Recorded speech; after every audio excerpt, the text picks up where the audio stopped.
सर्दियां ख़त्म हो गई, बसंत ऋतु शुरू हो गए और शुरू हो गया अपने देश में एग्ज़ामों का सिलसिला। एग्ज़ामी माहौल शुरू हो गए हैं। फरवरी से लेकर जून जुलाई तक अब एग्ज़ाम ही होने हैं और जो कंपटीशन एग्ज़ाम में बैठने वाले हैं उन लोगों के लिए तो ये सुनहरा अवसर है। इस बार के एग्ज़ाम में अच्छा स्कोर करना है, सफलता प्राप्त करनी है, नौकरी लेनी है। मैट्रिक का एग्ज़ाम दे रहे हैं, बोर्ड का, 10th बोर्ड का, 12th बोर्ड का, उसमें अच्छा से अच्छा स्कोर करना है।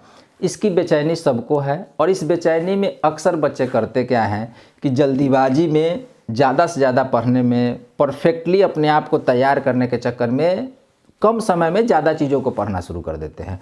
नतीजा क्या होता है, इस दिमाग रूपी अलमीरा में जो इन्फॉर्मेशन किताबों के रूप में आपने जो जो चीज़ पढ़ा है और सजा के रखा है उसको उलट पुलट के रख देते हैं।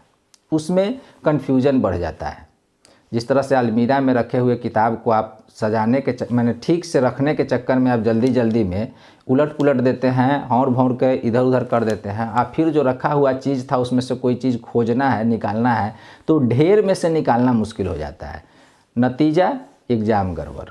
आपके दिमाग रूपी अलमीरा में जो उलट पुलट मचाया आपने अंतिम क्षणों में, उसकी वजह से एग्ज़ाम में आपको लिखने में, आंसर देने में कठिनाई हो जाती है, क्योंकि आप निकाल नहीं पाते हैं। तो उसके लिए, इससे बचने के लिए और एग्ज़ाम में स्कोर करने के लिए आपको करना क्या है?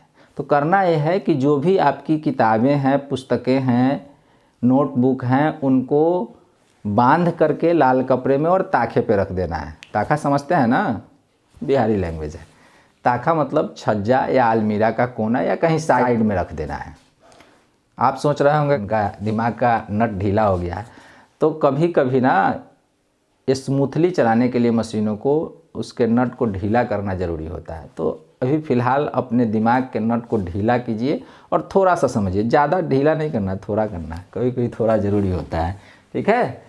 तो आपका जो भी एग्ज़ाम है, वो यूपीएससी का है, बीपीएससी का है, 10th बोर्ड का है, 12th बोर्ड का है, सीबीएसई बोर्ड का है, चाहे कोई भी बोर्ड हो, कोई भी पीसीएस हो, स्टेट पीसीएस हो या यूपीएससी हो, आप एग्ज़ाम देने जा रहे हैं तो आपको अंतिम क्षणों में, एग्ज़ाम से 2-3 दिन पहले करना ये है कि सभी पुस्तकों को साइड करना है, एक पेन उठाना है और एक कागज़ उठाना है। आपको लिस्टिंग करना है कि आपके सिलेबस में कौन कौन सब्जेक्ट आपने पढ़ा है पिछले साल 2 साल में। मान लेते हैं आपने पढ़ा, सभी सब्जेक्ट का लिस्ट बनाते हैं, history, geography, pol science, physics, chemistry, bio, maths, economics इत्यादि, जो भी पढ़ा, करेंट अफेयर्स, जो भी। और लिस्ट बनाने के बाद आपको करना क्या है, जैसे हिस्ट्री उठाते हैं और 10th बोर्ड का हम उदाहरण लेते हैं, अभी एग्ज़ाम शुरू होने वाले हैं 10th बोर्ड का। हिस्ट्री में आपने पढ़ा यूरोप में राष्ट्रवाद,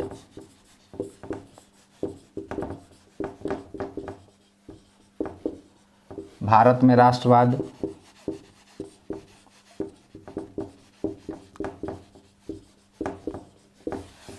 और भी जो जो होगा वो सब लिस्ट बना लेना है। जैसे मान लेते हैं यूरोप में राष्ट्रवाद में पढ़ा नेपोलियन को, नेपोलियन, मेटरनिक, वियना कांग्रेस, 1830 की क्रांति, 1848 की क्रांति, जर्मनी का एकीकरण, इटली का एकीकरण, यूनान में राष्ट्रवाद, जो जो पढ़ा आपने, जिन जिन लोगों के बारे में पढ़ा, जिन जिन घटनाओं के बारे में बना, उसका एक लिस्ट बना लेना है।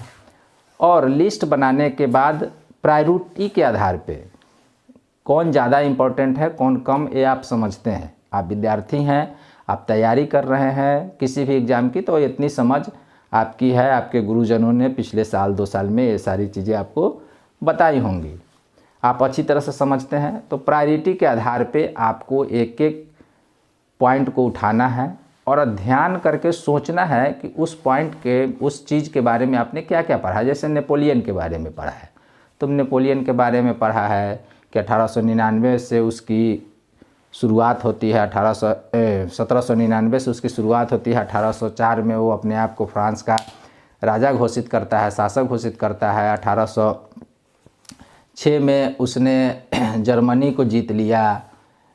1804 में उसने नेपोलियन संहिता लागू की, इत्यादि इत्यादि बातें जो आपने पढ़ी है उसको अपने दिमाग में ध्यान से सोचना है और अपने दिमाग में ही उसको स्टोर करना है, न उसको लिखना है न उसको किताब देख करके याद करने का प्रयास करना है, नोटबुक से याद करने का प्रयास करना है। जो भी आपने पढ़ा है पिछले 2 साल में वो सब आपके दिमाग में स्टोर है, याद है, उसको सिर्फ रिवाइंड करके एक बार देख लेना है ताकि उसके ऊपर जो धूल जमे हुए हैं वो धूल हट जाए और दिमाग के एक सही कोने में जा कर के बैठ जाए।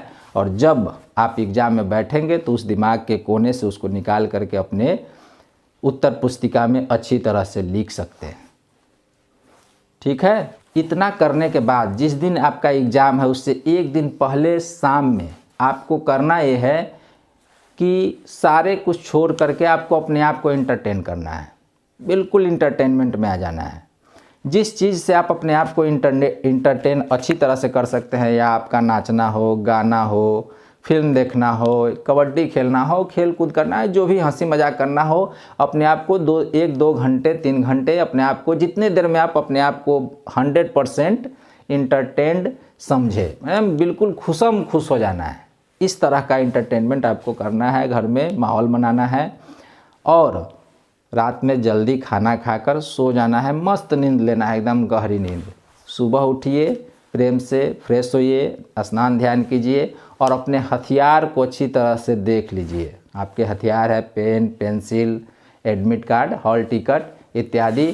इसको ले करके आप घूमते फिरते, हंसते मुस्कुराते, गाना गुनगुनाते एग्ज़ाम हॉल में पहुंचिए और प्रेम से बैठ करके विदाउट किसी टेंशन अपने क्वेश्चन पेपर को देखिए और उसके आंसर को डील करने का प्रयास कीजिए। मैं दावा करता हूं आपकी तैयारी यदि 60% होगी, ये प्रक्रिया करने से वो 80% में बदल जाएगी। यदि 80% होगी तो वो 100% बदल जाएगा। 100% आप कर सकते हैं। यदि तैयारी आपकी 80% है तो इस तरह से यदि माहौल क्रिएट करके आप जाते हैं एग्ज़ाम हॉल में तो आप 80% को 100% में डील करके आएंगे। आपका एग्ज़ाम अच्छा जाएगा, आपका स्कोर अच्छा आएगा, आपको 100% सफलता मिल जाएगी, इसकी मैं गारंटी लेता हूँ। ये 20वां साल है मेरे टीचिंग लाइन का, टीचिंग एक्सपीरियंस का। यदि आपको फ़ायदा नहीं हुआ तो मैं दावा नहीं वादा करता हूँ मैं टीचिंग छोड़ दूँगा। जय हिंद।